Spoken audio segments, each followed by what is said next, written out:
வீடு இந்த வாரம் 2 சாம்ராஜ்யமாக மாறப்போகிறது.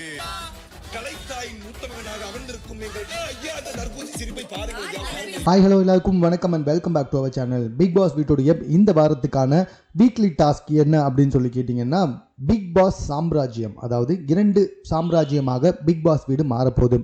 ஒன்று கானா சாம்ராஜ்யம், இன்னொன்று தர்பி சாம்ராஜ்யம். டேய், இந்த டாஸ்க்கை மற்ற சீசனில் வந்துட்டு எவ்வளோ சூப்பராக கொடுத்துருப்பாங்க தெரியுமா? ஒரு செம்மையாக இருக்கவங்க, காமெடியாக எடுத்துகிட்டு போக மாட்டாங்க, கொஞ்சம் சீரியஸாகவே கொண்டு போவாங்க. பட் ஆனால் இதில் ரொம்ப ஓப்பனாகவே வந்துட்டு இது ஒரு காமெடியான விஷயம் தான் அப்படின்ற மாதிரி சொல்கிறாங்க பாருங்களேன். ஸோ கடைசியில் எந்த சாம்ராஜ்யம் வந்துட்டு ஜெயிக்க போகுது அப்படின்றது தான் வந்துட்டு தெரியுது. பட் ஆனால் கொஞ்சம் யோசிச்சு பாருங்கள், கானா வினோத் ஒரு பக்கம், அவர் தான் ராஜா, அவர் தான் அங்கே கானா பாடுவார், வேறு யாராலையும் பாடவும் முடியாது.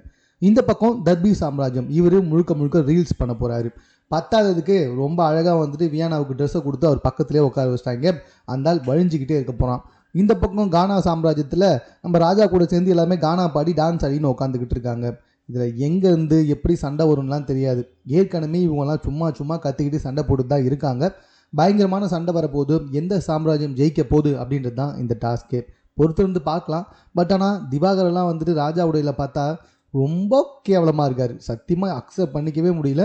இந்த சைடு பார்த்தீங்கன்னா ஓகே, வினோத் வந்துட்டு கொஞ்சம் ஓகேவாக இருக்கார். மற்றபடி ராஜாக்களை தவிர்த்துட்டு மற்ற எல்லாருக்கும் ட்ரெஸ் கோடு எல்லாமே ரொம்ப நல்லாவே இருந்துச்சுன்னு தான் சொல்லணும். ஸோ எக்ஸ்பெஷலி வியானா ரொம்ப அழகாக இருந்தாங்க.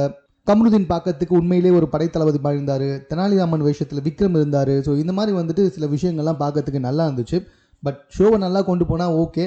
இவங்க சும்மா வள கொலகொலனும் இல்லாமல், சும்மா அடிச்சுக்கிட்டும் இல்லாமல் கொஞ்சம் இன்ட்ரெஸ்டிங்காக எடுத்துகிட்டு போனாங்கன்னா பார்க்க நல்லாயிருக்கும். எப்படி எடுத்துகிட்டு போகிறாங்க அப்படின்றத பார்ப்போம். இது சம்மந்தமாக உங்கள் கருத்து என்னன்றதை கமெண்ட்டில் தெரியப்படுத்துங்க. மேலும் இது போன்ற செய்திகளை உடனுக்குடன் தெரிந்து கொள்வதற்கு சென்னை சேனலை சப்ஸ்கிரைப் பண்ணுங்கள்.